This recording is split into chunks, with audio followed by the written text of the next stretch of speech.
Ողջույն հարգարժան տիկնայք եւ պարոնայք, Ռուբեն Մեհրաբյան Talks YouTube-յան ալիքի եթերում հարցազրույց է։ Եվ մեր հյուրն է քաղաքականության հետազոտական կենտրոնի Երևանում գործող կենտրոնի նախագահ քաղաքագետ Արմեն Գրիգորյանը։ Ողջույն պարոն Գրիգորյան, շատ շնորհակալ եմ։ Շատ շնորհակալ եմ, որ այս Ռուբեն Մեհրաբյան Talks ալիքի առաջին հարցազրույցի հրավերս ընդունել եք եւ ժամանակ եք հատկացրել մեր եթերին։ Պարոն Գրիգորյան, դուք միշտ տարիներ ի վեր առաջնահերթ ուշադրություն եք դարձրել Ռուսաստանի քաղաքական վարքին եւ դիրքավորմանը։ Դա համադրել նախկինում եղած եթե կուզեք սենց քաղաքական վարքաբանական կարծրատիպերին ռուսական, հա, այն ամենախորքային կարծրատիպերին, որոնք ռուսական քաղաքական էլիտայում գոյություն ունեն, եւ այս ամենը հիմա մենք տեսնում ենք դրվել է շարժման մեջ, ընդհանրապես, իսկ Հայաստանի ուղղությամբ էլ մասնավորապես, եւ դա ըստ էության հանգեցրել է պատմականորեն աննախադեպ միջպետական հարաբերությունների ճգնաժամ։ Ինչ եք դուք տեսնում այս համայնապատկերում, համեցեք։ Նախ եւ առաջ շնորհակալություն հրավերի համար։ Հիմա տեսնում ենք, որ իհարկե որոշ հայաստանյան գործիչներ եւ կառույցներ կարծես նոր են հայտնաբերում կամ նոր են սկսում բարձրաձայնել այնինչ դեռևս տասնամյակ առաջ հասկանալի էր նույն Եվրասիական միության հետ կապված այդ բարձր մաքսատուրքերի եւ դրա հետ կապված, որ մենք ավելի շատ վճարում ենք, ըստորեն ավելի մեծ ծախսեր ենք կատարում, քան ստանում, թե որ ապրանքատեսակներն են թանկացել այդ Ռուսաստանին ձեռնտու իրենց ներքին շուկան պաշտպանող մաքսատուրքերի պատճառով եւ այլն, լավ է, որ դա վերջապես հանրայնացվում է, չնայած ցավալի է, որ մեր հասարակությունը միայն վերջին տարիներին այդ թմբերից սկսեց արթնանալ, այն էլ շատ ծանր փորձանքի միջով անցնելով ի վերջո, դա չմոռանանք եւ ինչ որ կանխատեսելի իրադարձություններ են փաստորեն տեղի ունենում, որոնք մասամբ անհեռատես, մասամբ հանցավոր քաղաքականության արդյունքում, ասենք 13 տարվա ուշացումով են տեղի ունենում եւ Ռուսաստանը չի փոխվել, չնայած այդ Հայաստանի դեպքում դա այդպես 13 տարի է, ասենք որոշ այլ երկրների դեպքում մինչ հայդեր կանխատեսել է եւ ագրեսիան եւ մյուս թշնամական քաղաքականությունը, որ վարվում է, ասենք Վրաստանի սպառնացող այդ վտանգը դեռևս առնվազն 2005-6 թվականներին էր հասկանալի, դրանից հետո Ուկրաինան եւ այլն, իհարկե միայն Հայաստանում չէ, ցավոք եւ Եվրամիությունում եւ այլ վայրերում այսպես ուշացումով հասկացան խնդրի էությունը եւ մասշտաբը, բայց Հայաստանը էլի դեռ աչքի է ընկնում, որովհետեւ այդ նույնիսկ ոչ թե ռուսամետ, այլ ավելի բացահայտ ռուսական ուժեր են գործում եւ հաջողություններ են գրանցում նորից ինչ-որ եւ խորհրդարանական դիմություն են դառնում եւ այլ ոլորտներում իրենց ներկայությունը ակնհայտ է եւ համապատասխան քաղաքականությունը եւ ավելի լայնորեն պետական քաղաքականության վրա ազդելու փորձերը։ Պարոն Գրիգորյան, տեսեք, հենց այսօր էր հրապարակվեց Ռուսաստանի փոխարտգործնախարար Գալուզինի նախազգուշացումները Հայաստանին։ Ռուսները երկու ոտքը դրած մեկ կոշիկի մեջ ու պահանջում են ինչ-որ հանրաքվե, մինչդեռ Հայաստանը Եվրամիությանը նույնիսկ հայտ չի ներկայացրել անդամակցության վերաբերյալ։ Բայց ասում են չէ, մինչև հայտը ներկայացնելը դուք պետք է հանրաքվե անցկացնեք, նույնիսկ թելադրում են, թե ինչ հարցի ձևակերպումն ինչպիսի պետք է լինի, որպեսզի ինչպես իրենք են ասում, դա ազնիվ լինի Հայաստանի քաղաքացիների նկատմամբ։ Դե իսկ Ռուսաստանի այս պրոպագանդիստական նարատիվները տարածող մամուլի առաջամարտիկ հրապարակն էլ գրում է, որ ընդհանրապես մեկ ամիս է տրված Հայաստանին վերջնական տեսանելի այսպես խելոք պահելու ակտեր իրականացնել, որպեսզի ռուսները ասենք բարևելուց բարևներս առնեն, հա։ Ինչ եք կարծում, ոնց որ թե ռուսներն ամեն ինչ, հայկական կողմը ամեն ինչ անում է փափուկ բարձ դնելով, ոչ կոնֆլիկտային, ոչ շոկային սցենարով վարել գործերը ռուսների հետ, մինչև այս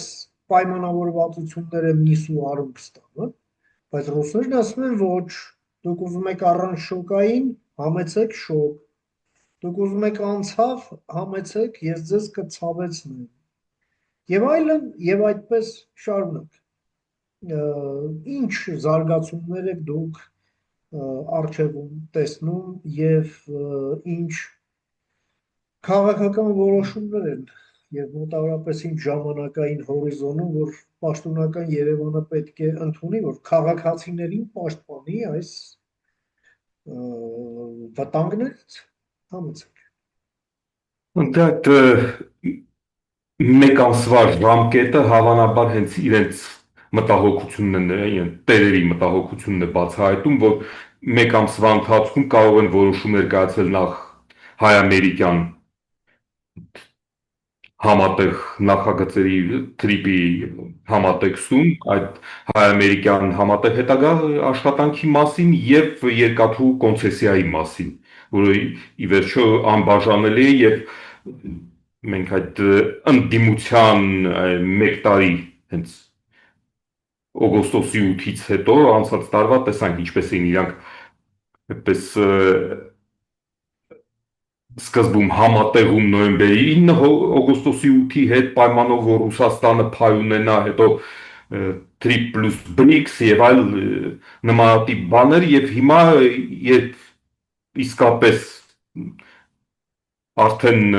որոշումների կայացման պահը, այսինքն նույնիսկ ոչ թե որոշումների կայացման, ըստ էության որոշում կա կայացված եւ պիտի արդեն ինչ որ միսուարում ստանա, հայ դա իրենց վերջնաժամկետը դրել են, որից հետո իրենց համար արդեն անդառնալիության ինչ որ խնդիր է կարող է առաջանալ եւ ինչ վերաբերում է հանրաքվեին առհասարակ դա նույնիսկ Եվրամիության անդամակցության հայտ բացի այն որ չի ներկայացված, եթե անգամ ընդունենք որ ներկայացվում է մինչև դա երկար տարիների աշխատանք չկատարվի եւ միության անդամները եւ Եվրոհանձնաժողովը, պարլամենտը եւ այլ նախարարների խորհուրդը բոլորը համաձայնություն չտան անդամակցության, անիմաստ է որևէ հանրաքվե անցկացնել, ինչ վիրտուալ, գուցե 20 կամ 30 տարվա գործընթացի սկզբում, ցավոք Հայաստանում էլ որոշ գործիչներ նախկինում գուցե ոմանք նաեւ հիմա այդ շոկի քաշից առաջ վազելու այդ ցանկությունը դրսևորել են եւ նույնպես հանրաքվեին պահանջում դերևս ստորագրահավաքի փուլում կամ դրանից անմիջապես հետո, որը իհարկե այս հանրային տրամադրությունների վրա կարող է նույնպես բացասաբար ազդած լինել եւ բացի այն որ դա ժամանակավրեպ այդպիսի հանրաքվեն պետության դիրքերը կթուլացներ միջազգային ասպարեզում եւ միաժամանակ նաեւ Եվրամիության համար խնդիր կառաջացնել, որովհետև իրենք ոչ կարող են ասել, հա, առանց տեխնատուի կարգավիճակի համար դիմելու ինչ-որ որոշում եք կայացնում, հա, մենք ողջունում ենք կամ չենք ողջունում, դա այդ առումով էլ խնդիր կառաջացնել, մյուս կողմից չափազանց շուտ տեխնատու դառնալու հայտնել նույնիսկ ընտրություններից առաջ ամենայն դեպս նույնպես խնդրահարույց կլիներ նաև Եվրամիության համար, որովհետև պարզ չէր արդյոք քաղաքականությունը կլիներ շարունակականությունը կապահովվեր թե ոչ, եւ այնտեղ կա Վրաստանի բացասական օրինակը, որին իրենք այդպես ժամանակավրեպ կերպով կամ ավանսով տեխնատուի կարգավիճակ են տվել, եւ դա լրացուցիչ խնդիրներ է առաջացրել, դրա համար այդ հանրաքվեի մասին ժամանակավրեպ հայտարարությունները բացի վնասից նույնիսկ եթե իսկապես ցանկություն կա որ անդամ, բայց դա ամեն ինչ պետք է իր ժամանակին արվեր, հանրաքվեն դեռևս տարիներ շարունակ ուղղակի ժամանակավրեպ է եւ վնասակար կլինի։ Պարոն Գրիգորյան, տարիներով հետևելով Ռուսաստանի այս քաղաքական պրակտիկային, դուք կհաստատեք, որ առջևում ձմեռ է, ջեռուցման սեզոն, եւ սա ամենաբարենպաստ ժամանակաշրջանն է Մոսկվայի համար գազային շանտաժ սկսել։ Մանավանդ հենց նոյեմբեր-դեկտեմբերին լրանում է այն պայմանավորվածությունների ժամկետը, որի շրջանակներում հիմա է գազը մատակարարվում, այսինքն այդ ժամանակ պետք է այս ամենը դեռ վերաբանակցվի եւ ես ճիշտն ասած չեմ դժվարանում կանխատեսելու, թե ինչ դիրքերից հանդես կգա Ռուսաստան, բայց տարածաշրջանում եկեք ֆիքսենք նաեւ այնպիսի փոփոխություններ են տեղի ունեցել,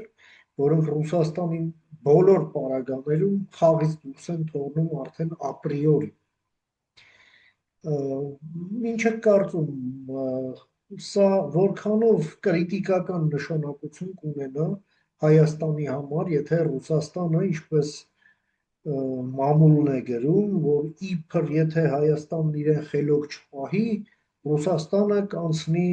կոշտ պլանի, որը որպես պլան B ունի Հայաստանի հետ գործերը վարելու համար։ Համեցեք։ Պլան B պետք է Հայաստանն էլ ունենա, քանի որ մի կողմից այո գազային շանտաժի հնարավորությունը կա, սակայն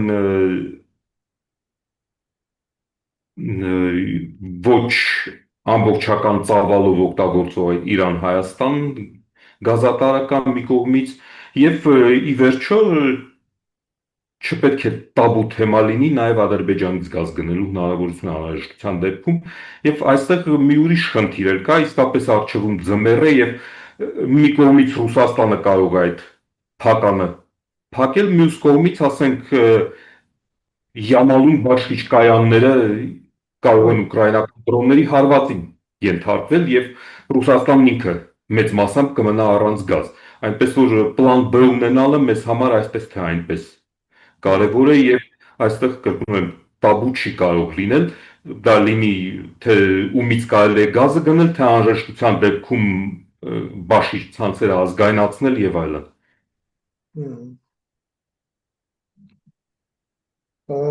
Տեսեք, պարոն Գրիգորյան, Արևմուտքի հետ այս գործակցությունը, որը նաև ուղղված է Ռուսաստանի կողմից հնարավոր քայլերը կամ քայլերի հետևանքները չեզոքացնելու, Հայաստանը հասավ բավականին նշանակալի պայմանավորվածությունների, մասնավորապես Եվրամիության հետ։ Եվրամիությունը պրեֆերենցիաներ տվեց Հայաստանին ժամանակավոր եւ 2 տարով։ Երբ ես նայում եմ այդ անելիքի ծավալը, որը թույլ կտա, որ Հայաստանն արդեն մեկնարկ տա թե հայտի ներկայացմանը, թե DCFTA-ին, հա, այսինքն Եվրամիության տարածքում ազատ առևտրի պայմանագրին միանալու համար, դա իրատեսական ժամկետը հենց այդ 2 տարին է։ Բայց սա ասենք իմ վերլուծությունն է, հա, ամենայն դեպս քաղաքական մտադրություններ Հայաստանը չի բարձրաձայնում այս պահի դրությամբ, ավելի շատ, այսպես ասենք, քողարկող փաթեթավորմամբ է իր անելիքները փորձում ինչ որտեղ նաև այո քողարկել Ռուսաստանին ավելորդ անգամ չգրգռելու համար։ Դուք ինչ տպավորություններ ունեք եւ ինչ եք կարծում այս ամենի հետ կապված հանեցեք։ Իսկապես որ ժամանակ կպահանջվի այդ ազատ առևտրի գոտուն միանալու եւ իհարկե դա Ռուսաստանի կգրգռեր, բայց մի կողմից դրա անհրաժեշտությունը կարծես թե արդեն ի հայտ է գալիս։ Իհարկե այդ ազատ առևտրի գոտուն միանալն արդեն իսկապես պահանջում է Եվրասիական միություն լքելը, որտեղ անհնար այդ 2 գոտիներում միաժամանակ լինել, տեսնենք նույն երկաթուղու հետ է կապված եւ առհասարակ ճանապարհների հետ, եթե Թուրքիայի հետ հարաբերությունների նորմալացման, բարելավման հաջող տրամաբանական քայլը տեղի ունենա, այդ գործընթացը կարող է բնականաբար արագանալ, քանի որ ճանապարհները եւ ընդհանուր մաքսային տարածքի հետ անմիջական կապը շատ կարևոր է այս հարցում։ Այսպես սա է գործոններից մեկը հիմա, որ կարող է մի քանի ամսում փոփոխության բերել, բայց ամեն դեպքում այդ մտապահած պետք է լինել եւ ի վերջո նաեւ եկեք հասկանանք, որ ասենք միայն այդ մաքսատուրքերը, որ վճարվում են Եվրասիական միությանը, դրանք կարելի է փաստացի համարել որպես անուրակի սուբսիդիա դեպի Ռուսաստան արտահանող ընկերություններին, տարի շարունակ, որը միայն վերջին 8 տարում երևի $1 միլիարդից անցել է արդեն այդ գումարը։ Եվ մի կողմից այսպես ոնց որ ծակ տակառի մեջ դա լցվել է եւ ավելի շատ այդ ընկերություններին կամ դրանց աշխատակիցներին, քանի որ աշխատատեղերի կարևորությունը կա, այսինքն կապել է Ռուսաստանի հետ, նաեւ շատերին հոգեբանորեն, եւ մյուս կողմից, եթե այդքան գումար ուղղակի սուբսիդիաների տեսքով վճարված լիներ, նոկաներ դուրս գալու եւ որակը բարելավելու համար, արդեն ավելի շոշափելի արդյունք կլիներ, սա էլ պետք է հասկանանք, որ փաստորեն այդ տեղում դոփելը եւ տեխնոլոգիական եւ արտադրանքի որակի առումով հետամնացությունը կոնսերվացվել է այդ թվացյալ Եվրասիական միության ինչ-որ տված օգուտների պատճառով։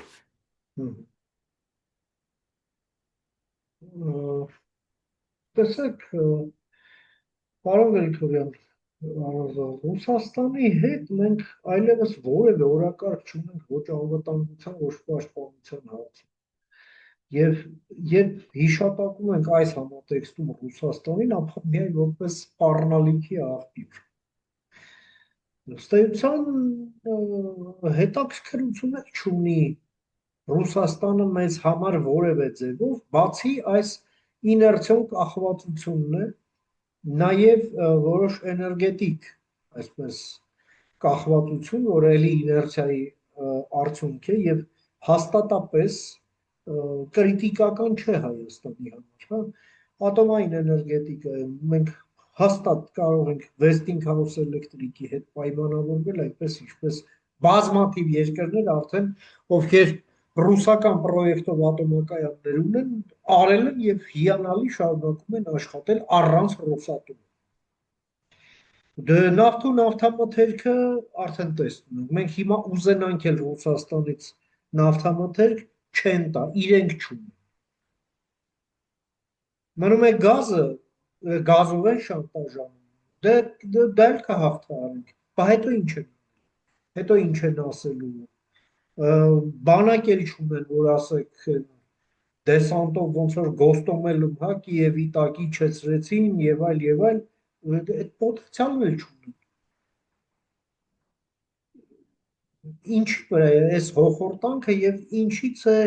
տպավորվում այդ ձև պաշտոնական Երևանը, որ կաշկանդված է ինչ-որ տեղել իրեն պահում, ասենք օրինակ կոնցեսիայի հարցում։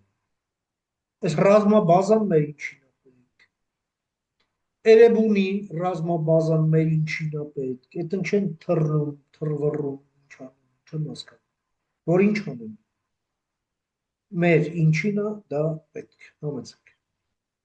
Չէ, ընդհանուր առմամբ հասկանալի է շատ կտրուկ քայլերի չգնալը, որպեսզի հակազդեցությունը ինչ-որ ձևով սահմանափակվի, իսկապես դա հասկանալի է, բայց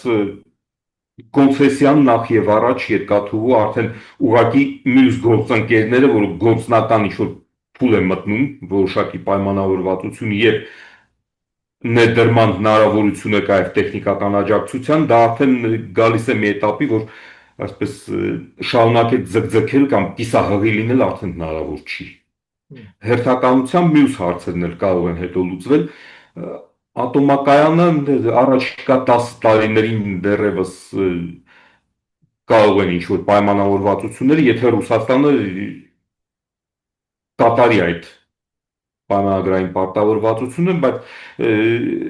սակայն Westinghouse-ից բացի, ասենք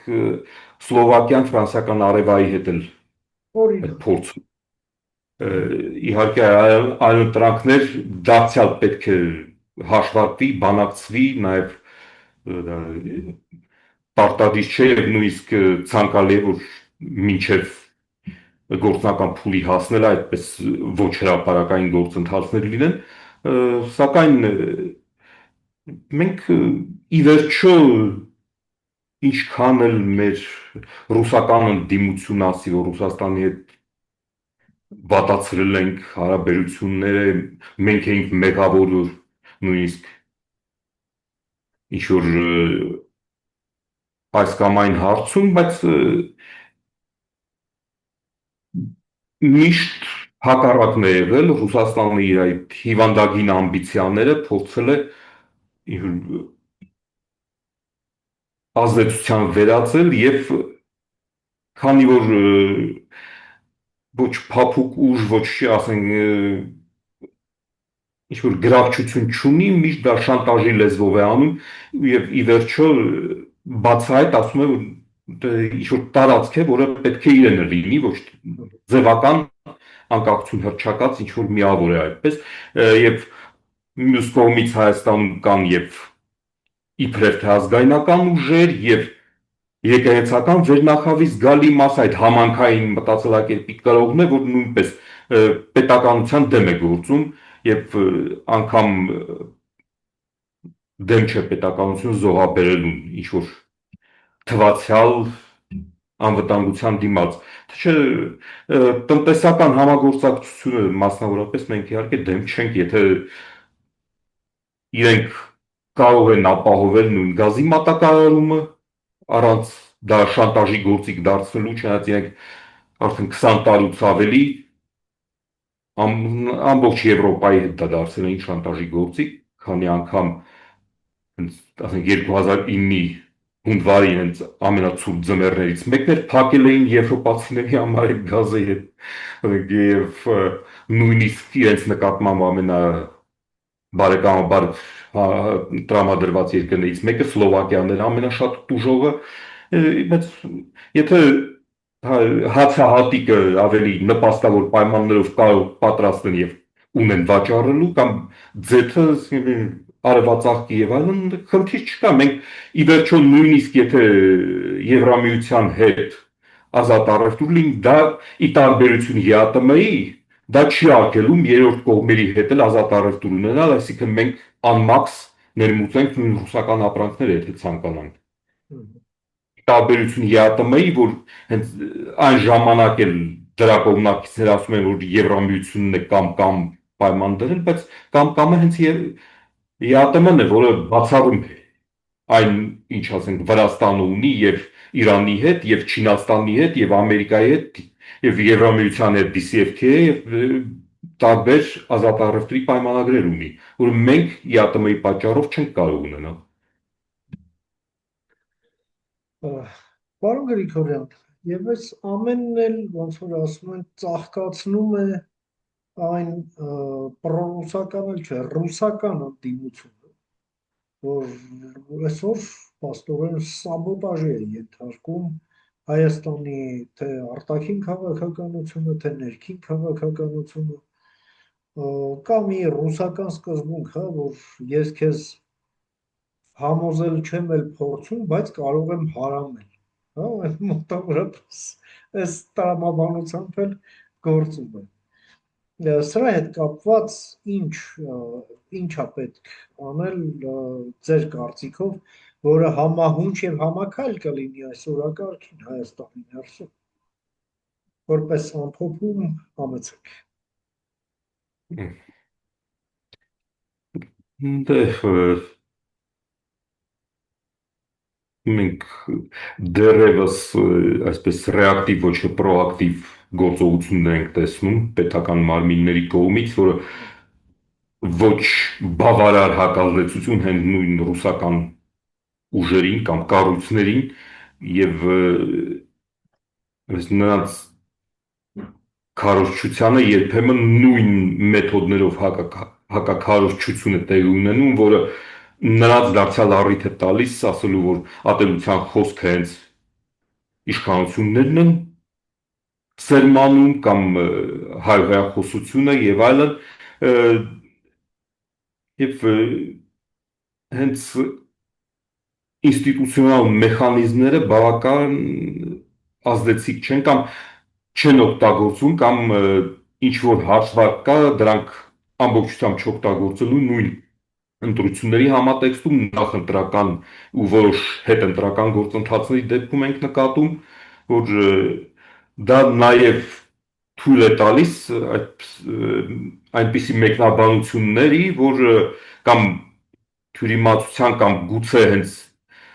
նպատակաուղղված նա ներկայացվում է, որ ձեռնտու է ՔՊ-ին այսպիսի ընդդիմություն եւ բացառապես այդպիսի ընդդիմություն ունենալը եւ մյուս կողմից նաեւ այլ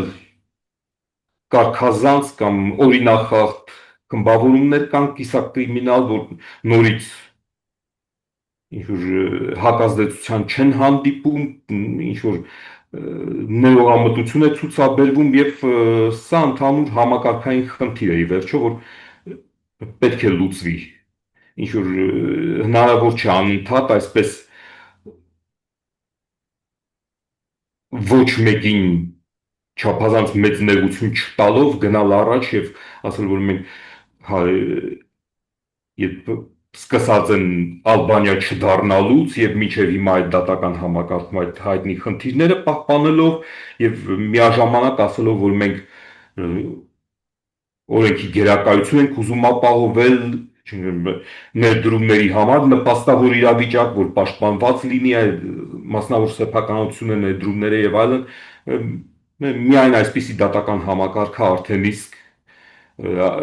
շատ կասկածներ կարող է առաջացնել վերջինների որոշ կադրային ոլորտում տեղի ունեցող այդ ժողովրդավարության քողի ներքո ինչ որ գործընթացներ նույն Եվրամիության հետ հարաբերություններում նորից կարող է անվստահություն առաջացնել եւ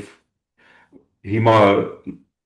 նորից ռեակտիվ կերպով դրա հակազդեցությունը պիտի մտածեն ինչպես են բացատրելու, որ գիտեք ինչ դա ընդամենը պրոցեդուրային խնդիր է կամ ընդհանրապես ինչպես են դա մեկնաբանելու եւ այդ կասկածները ինչպես են փարատելու, այսպիսի հարցեր առաջանում են եւ այս գործելակերպը, ասենք մինչև երբ կարելի է շատ կտրուկ քայլերի չգնալ կամ այդ կիսահղի վիճակը պահպանել, մի քիչ անհասկանալի է արդեն։ Շատ շնորհակալ եմ, պարոն Գրիգորյան, Բնականաբար ձեր այս շատ կարևոր դիտարկումների ու գնահատականների համար, որ ներկայացրեցիք Ռուբեն Մեհրաբյան Talks YouTube-յան ալիքի հետևորդներին։ եւ ժամանակ հատկացրեցիք մեր եթերին։ Շնորհակալ եմ այս առաջին եւ հուսամ ոչ վերջին հարցազրույցին մասնակցելու համար։ Ամենայն բարիք։ Շնորհակալություն ձեզ նույնպես, ամենայն բարիք։ Ահա, հարգարժան տիկնայք եւ պարոնայք, այսօր այսքանը, խաղաղություն եւ բարի մնաց ձեզ։